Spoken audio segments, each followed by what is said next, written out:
बिस्मिल्लाहिर्रहमानिर्रहीम। अस्सलाम वालेकुम। HY इस्लामिक वर्ल्ड में खुश आमदीद। वीडियो देखने से पहले हमारा चैनल सब्सक्राइब कर दें और बेल आइकन प्रेस कर दें ताकि हमारी लेटेस्ट वीडियो आप तक पहुंचती रहे। कुरान हकीम वो किताब है जिसे इस कायनात के खालिक और मालिक ने अशरफुल अंबिया हज़रत मोहम्मद मुस्तफ़ा सल्लल्लाहु अलैहि वसल्लम पर नाजिल किया। आइए कुरान के कुछ फ़ज़ाइल जानते हैं। इरशाद बारी ताला है, लोगो तुम्हारे पास तुम्हारे रब की तरफ से नसीहत आ गई है, दिलों के अमराज की शफा और ईमान वालों के लिए हदायत और रहमत। ए पैगंबर सल्लल्लाहु अलैहि वसल्लम, कह दीजिए कि लोगों को चाहिए कि अल्लाह ताला के फ़ज़ल और उसकी इस रहमत यानी कुरान पाक पर खुशियाँ मनाएं। ये उन सारी चीज़ों से बेहतर है जिन्हें वो जमा करते हैं। लोगों तुम्हारे पास तुम्हारे रब की तरफ से रोशन दलील आ गई है और हमने तुम्हारी तरफ वाज़िया नूर हदायत भेज दिया है। बस जो लोग अल्लाह पर ईमान लाए और इस कुरान पाक का सहारा पकड़ लिया तो वो भी ज़रूर इन्हें अपनी रहमत और फजल के दामन में लाएगा और इनको अपने हुजूर तक पहुँचने का सीधा रास्ता भी दिखा देगा। अल्लाह ताला ने बेहतरीन कलाम नाजिल किया है, यानी ऐसी किताब जिसके तमाम मज़ामीन हम रंग हैं और लोगों को समझाने के लिए बार बार दोहराए गए हैं। इस किताब की तासीर ये है कि इसको सुनकर उन लोगों के बदन कांप उठते हैं जो अपने रब से डरते हैं, फिर इनके जिस्म और दिल नरम होकर याद इलाही की तरफ रागिब होते रहते हैं। इरशाद बारी ताला है, बेशक तुम्हारे पास अल्लाह की तरफ से नूर और रोशन किताब आ चुकी है जिससे अल्लाह अपनी रज़ा पर चलने वालों को सलामती के रास्ते दिखाता है और अपने हुक्म से अंधेरों से निकाल कर रोशनी की तरफ ले जाता है और इनको सीधी राह पर चलाता है। नबी पाक सल्लल्लाहु अलैहि वसल्लम ने फरमाया है कि मेरी उम्मत की बेहतरीन इबादत कुरान पाक की तिलावत है। ये कुर्बे इलाही का सबसे बेहतरीन ज़रिया है, लिहाजा कुरान पाक को समझकर पढ़ना चाहिए। रसूल अल्लाह सल्लल्लाहु अलैहि वसल्लम ने फरमाया है कि कुरान पढ़ा करो, इसलिए कि ये कुरान क़यामत के दिन कुरान पढ़ने वालों की शफाअत करने के लिए आएगा। इस शख्स को कुछ समझ हासिल नहीं हो सकती जो 3 दिन से कम मुद्दत में कुरान पाक ख़त्म करे। तुम में से बेहतरीन वो शख्स है जो कुरान सीखे और दूसरों को सिखाए। जो शख्स किताब अल्लाह यानी कुरान पाक का एक हर्फ पढ़ेगा, इसको 10 नेकियां मिलेंगी। मैं ये नहीं कहता कि अलिफ लाम मीम एक हर्फ है, बल्कि अलिफ एक हर्फ है, लाम एक हर्फ और मीम एक हर्फ है, लिहाजा इसका सवाब 30 नेकियों के बराबर है।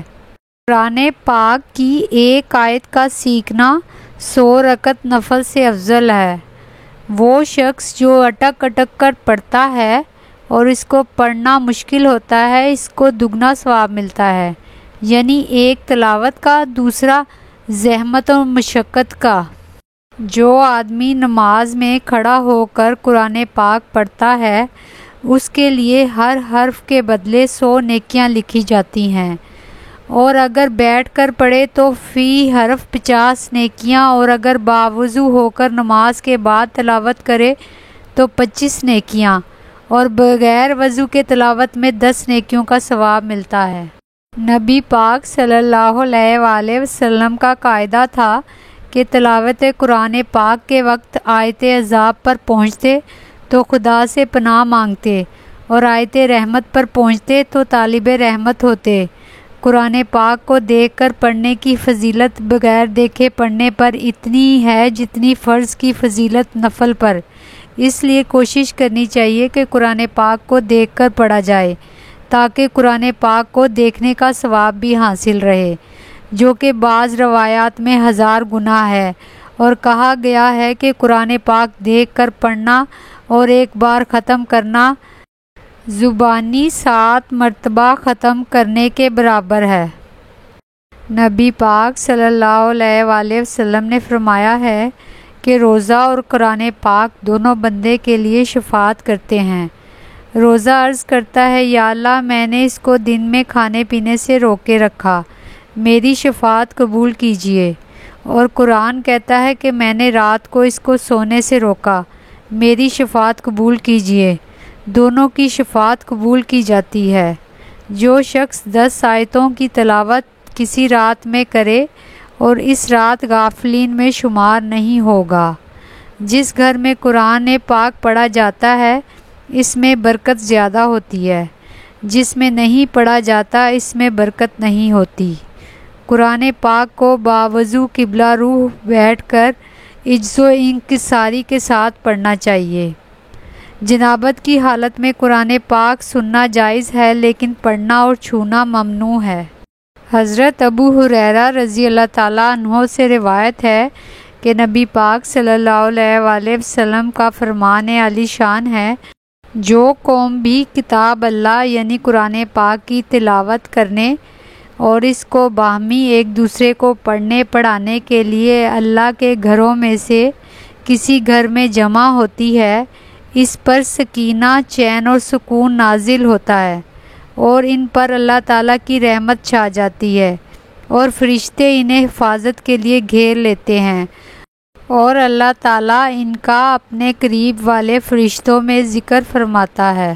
نبی پاک صلی اللہ علیہ وآلہ وسلم نے ارشاد فرمایا ہے کہ جو شخص قرآن پاک پڑھے اور اس کے مطابق عمل کرے تو قیامت کے دن اس کے ماں باپ کو ایسا تاج پہنایا جائے گا کہ اس کی روشنی دنیا کے سورج کی روشنی سے بڑھ کر ہوگی، جبکہ سورج کو اتنا قریب فرض کر لیا جائے کہ گویا تمہارے گھروں میں اتر آیا ہے۔ پھر تم سمجھ سکتے ہو کہ جب ماں باپ کا یہ مرتبہ ہوگا تو اس شخص کا کیا درجہ ہوگا جس نے قرآن پاک پر عمل کیا۔ قرآن مجید ایسی زندہ جاوید کتاب ہے جس کی حفاظت کا ذمہ خود اللہ تعالیٰ نے لیا ہے۔ قرآن پاک قیامت تک آنے والوں کے لیے ذریعہ ہدایت اور راہ نجات ہے۔ نبی پاک صلی اللہ علیہ وآلہ وسلم نے ارشاد فرمایا ہے کہ اللہ تعالیٰ کا فرمان ہے کہ جس شخص کو قرآن مجید کی مشغولی کی وجہ سے ذکر کرنے اور دعائیں مانگنے کی فرصت نہیں ملتی، میں اس کو سب دعائیں مانگنے والوں سے زیادہ عطا کرتا ہوں، اور اللہ تعالیٰ کے کلام کو سب کلاموں پر ایسی ہی فضیلت حاصل ہے جیسی خود رب العالمین کو تمام مخلوق پر۔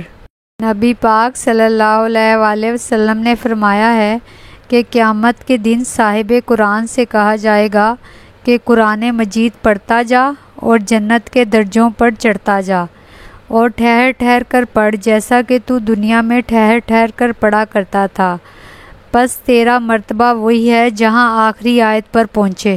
نبی پاک صلی اللہ علیہ وآلہ وسلم نے فرمایا ہے کہ جس شخص نے قرآن کریم پڑھا پھر اس کو یاد کیا اور اس کے حلال کو حلال جانا اور حرام کو حرام جانا، اللہ رب العزت اس کو جنت میں داخل فرما دیں گے اور اس کے گھرانے میں سے ایسے 10 آدمیوں کے بارے میں اس کی شفاعت قبول فرمائیں گے جس کے لیے دوزخ واجب ہو چکی ہو۔ نبی پاک صلی اللہ علیہ وآلہ وسلم نے فرمایا ہے کہ قرآن کریم ایسا شفیع ہے جس کی شفاعت قبول کی گئی ہے اور ایسا جھگڑالو ہے جس کا جھگڑا تسلیم کیا گیا ہے۔ جو شخص اس کو اپنے آگے رکھے یہ اس کو جنت کی طرف لے جاتا ہے اور جو اس کو پشت ڈال دے اس کو یہ دوزخ میں گرا دیتا ہے۔ نبی پاک صلی اللہ علیہ وآلہ وسلم نے ارشاد فرمایا ہے کہ جس آدمی کے دل میں قرآن مجید کا کوئی حصہ بھی محفوظ نہیں وہ ویران گھر کی مانند ہے۔ قرآن پاک اللہ تعالیٰ کی رضا حاصل کرنے کا سب سے بڑا ذریعہ ہے۔ ہمیں چاہیے کہ قرآن پاک کی زیادہ سے زیادہ تلاوت کریں تاکہ اللہ تعالیٰ کی رضا حاصل ہو اور دنیا اور آخرت میں ہماری نجات کا سبب بنے۔